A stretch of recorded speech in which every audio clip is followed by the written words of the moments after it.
flange of a. So many music producers get stuck in loop hell, like, and can't finish that 8-bar loop into a full track. That's why in this video today, I'm going to teach you to arrange your track from beginning to end. Now, this is part of a 3-part mini course dedicated to Ableton beginners, where you start with nothing and end up with a fully arranged track by the end of it. So I'm so excited you're on it. Thank you for joining. If you haven't seen lesson 1 and 2, go back and watch them. If you've seen them, you'll probably have a full loop on the go right now. I'm really proud of you, you're doing awesome, and I'm excited to take it to the next level, okay? Now, this is actually part of a full, bigger course that I created, because I was like you before. I had all these musical ideas, but couldn't get them down, couldn't get them the way I wanted. I just had no system on how to make tracks. So after following all the stuff I'm teaching in this course, I eventually was churning out the tracks and even ended up playing a massive rave on top of Calton Hill in Edinburgh to over 1,000 people, end of the Fringe Festival, fireworks going off, like, pff, it was amazing. And you can definitely have your own musical adventures as well. So let's find out how to arrange that track just now. And it's worth watching to the end, because at the end I'm actually adding on a secret bonus 4th part to this mini music production course. It's all free. So let's get into it. So from an 8-bar loop, get out of 8-bar loop hell. This is one way to do it. There's other ways to do it. I'll cover it in the future, but I'm just going to do it as kind of naturally as I can today, get in a bit of a flow state. Now you can see already I've got some drums and a bass line. So I've got kind of an 8-bar loop of each. Now I was thinking for this section of the song, it might be nice to add maybe a few samples. So I'm going to go to our packs, core library. I'm going to go to samples, loops, percussion, and I love world music combined with electronics. So I'm going to maybe add some tabla and dolak and just drop that in there. Listen to this. If you've not used an audio loop yet, they live in audio tracks. You can double click into them and actually see it there. And what I'd say is check out the warp algorithm. You want to make sure it's set to beats if it's something like this, it's a beat, or complex maybe if it's something that's a bit more melodic or a vocal sample. So I'm going to go for that. And then maybe we'll add just some other sort of sample in here as well. Maybe some like sort of texture or something might be quite cool to add in. Like maybe, let's have a listen, see what we've got. Maybe in forest ambience, really quiet in the background. I'll turn it down like that.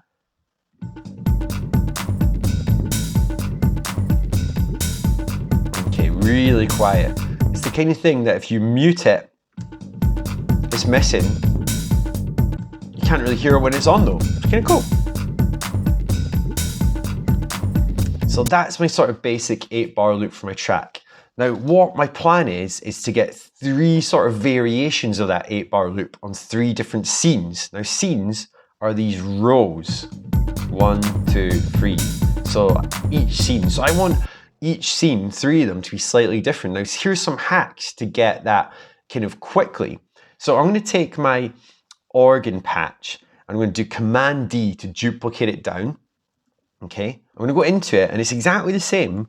But what I'm going to do is do Command A to select all the notes and invert them. Now if I hit play on this,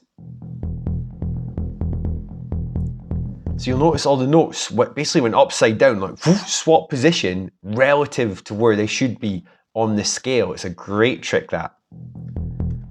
So it's a good way of getting a bass line really quickly. I mean, you could write a whole new bass line if you're feeling creative, but there's a hack to quickly get a new bass line for part B that relative to part A. And I might even rename these part A and rename this one, rename part B, and I'll rename the third one part C, because that's what we're aiming to get, 3 different parts. And part C is usually more chilled out, part A is your main one, part P is just a little bit different, maybe a bit darker, slightly more simple maybe. Let's duplicate the drums down. Now, we don't want them exactly the same, so I might take out all the hi-hats by selecting them, clicking there, hitting delete. Where's the other hi-hats, the closed hi-hats? And maybe instead of a clap, we'll change it to a snare. So I select that, hit down. Yeah. So it's almost the same, but different. And then with the tabla, I can duplicate that down, go into it by double clicking, and this little dial let me change the pitch of it. Maybe I'll pitch it down 3 steps by clicking here and using the arrows to make it go up or down, or you can click and drag as well. Okay, so I'm going to pitch the tabla down, so it'll sound like a bit like this. And then the forest ambience, maybe instead of that, we'll use something different this time in this one. Maybe some other kind of machine sort of ambience in here, so it sounds different. So the first part A sounds like this.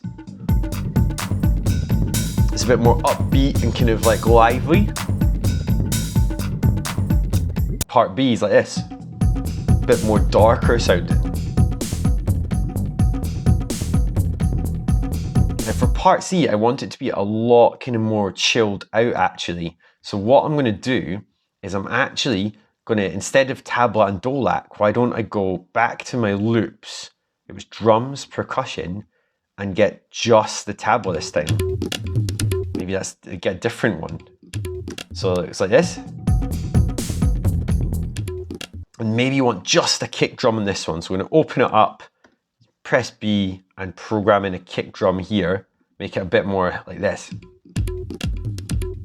And make the bass line a lot more simple. So I'm actually going to duplicate the first bass line. I'm going to copy it, paste it, go into this one, and take out the, I'm going to hit play, but I'm actually going to take out notes.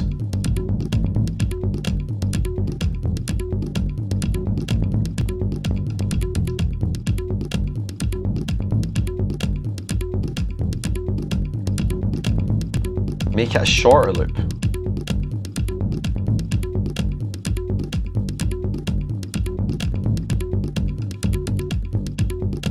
Make it more simple like that. So we've got a simpler drum, we've got a simpler bass, and the tabla is a bit different as well. So we've got 3 parts to a song now, check it out. Part A, more funky, almost like the main part of the song. In songwriting, you might call it the chorus. Part B, a bit darker, you could call it the verse, some people call it the verse. Part C, some people call that the bridge in like popular music. But we might call that like the pre-drop, just before it drops in electronic music. So what I'm going to do is just arrange them into a sort of a timeline now. So now I want to get them into arrangement view. I'm literally going to drag them over. So I can drag this scene into arrangement view by these little bars and bring it right to the start there. And I think I want this scene to maybe be 16 bars long. So let's drag out all the clips so they last for 16 bars. So that's part A. Okay, boom, there you go. And we'll do the same with part B, it'll be next, okay? Part B, and we're using this sort of formula of A, B, C, A, B. That's the way we're going to do it, which is like a classic song structure as well.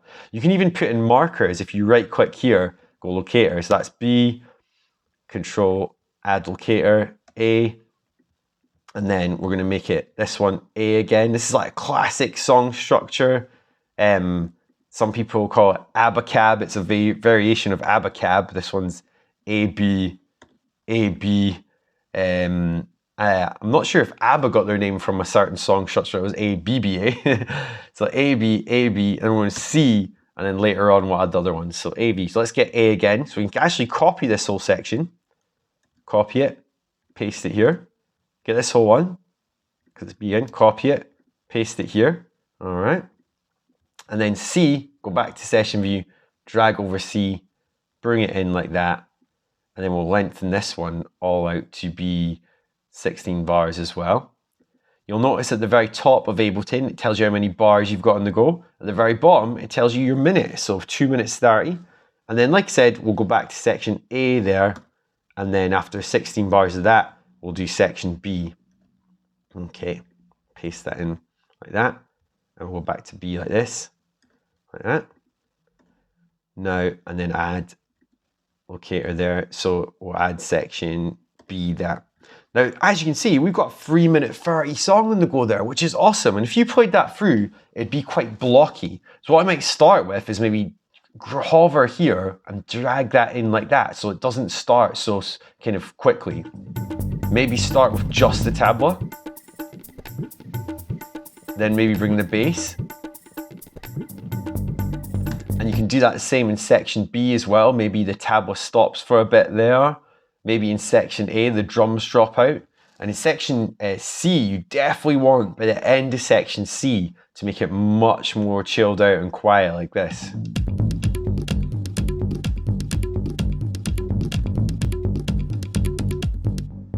So imagine this sort of process of dragging the ends of them, making them shorter and longer, like you're a sculptor and you've got your block of material, now you're fine tuning it, chipping away at it to make your arrangement better. Now your track's arranged, you might want to automate some things. For example, if I go to the organ and click the filter here, wouldn't it be cool if it kind of opened in the intro when the sort of filter came in like that? So I can just go View, Automation Mode, and it gets me these lanes here, which is sick. I want to click the filter cutoff and hit a node there and a node here, bring up that one, bring down that one, and listen what happens.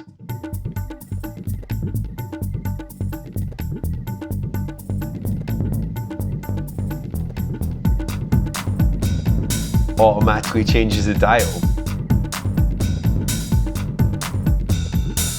I'd say play with that throughout the whole song. You can even do it with any effect, anything in Ableton. Like for example, I can actually go to Audio Effects, get a filter, put it on the tabla, and that'd be quite a sick one to do actually as well. So filter frequency in the tabla, let's automate that. So when it kind of starts quieter, but comes up louder and more brighter like this. So check it out. If I bring it back to the start.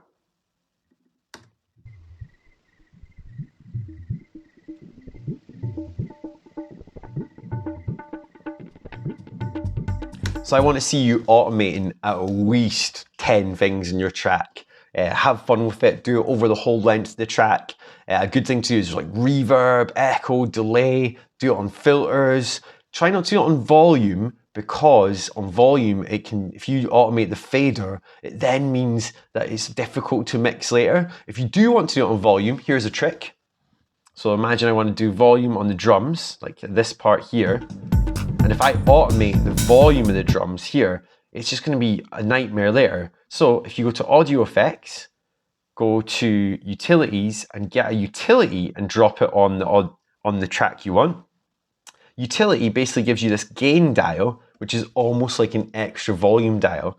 So I can click here and let's change the gain of the drums, a little extra volume kind of boost throughout the track.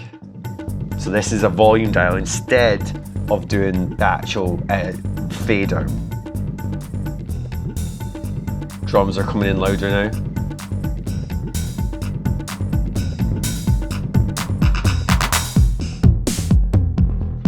So that is an excellent trick to go for as well.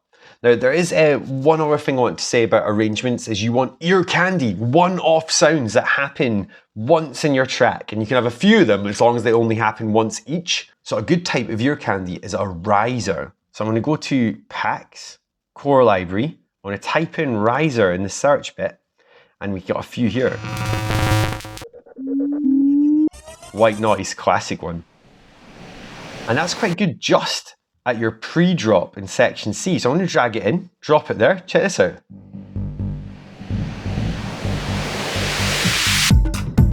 So another good bit of ear candy to have is an introduction sound that only happens in the intro of your track. So let's go over to the start of your track here, and we'll go samples, and we'll go texture, and let's just see what we've got here. Television crowd, give me some cheering at the start of my track. Maybe turn quieter though. So an intro sound's really important. And then at the end, you could have an outro sound as well. Maybe you could go for something different. Let's see. Just like a changing radio station at the very end of your track like this. Quieter though. So with ear candy, have something in just before your drop. In section C, have an intro sound, an outro sound, and ear candy doesn't just have to be a sample. It can be like you change the effect just once that way, or pitch something down just once in the track, but pepper your track with ear candy and automation, and it's going to sound so much more professional. And that is you on the way to having an amazingly, almost fully finished track from an 8-bar loop super quickly. Awesome. Boom. So you now have a finished track in Ableton. Amazing. Round of applause to you. And it's such an achievement to go through that on this mini course. Now, if you click below, you'll get a whole extra bonus lesson that has everything you want to know about the sort of interface of Ableton with loads of extra detail. I think you'll enjoy that. Now, this course, like I said, is part of my much bigger Ableton music production course that's coming up. I've ran this course previously and had some amazing results. Like one of my students, Clementine, has ended up supporting famous synthesizer YouTuber called Luke Mum No Computer. I mentioned her already. I also wanted to shout out Roy, who was on the first ever one of these courses a year ago. Now, he's actually been completing loads and loads of tracks. He even took a challenge where you have to make an album in 1 month in February and managed to do it. He's even incorporated AI chatbots into his music and hosting a synthesizer music meetup in his hometown. How amazing is that? And that was all after the course. He kind of pursued the stream of music production, and you can be the same and have your own musical adventures as well. So if you are ready to start your own musical adventures, you're going to watch out for my next video and email. Click below to sign up to make sure you don't miss it, to get all the parts of this course, to get the bonus lesson as well, and to find out about an amazing deal I've got coming up where there's going to be a huge discount, some bonus extra lessons that are delivered in person by me as well, and how you can access the course at such a discounted rate. It's really going to help you out as well. But that offer won't be around long, so you've got to check out down below, put in your email, and I'll make sure you get it, all right? So thanks for watching. I've been Dave from Whisky and Synths. This is your Whisky Fuel music production life coach. Have a great day, and I'll catch you later.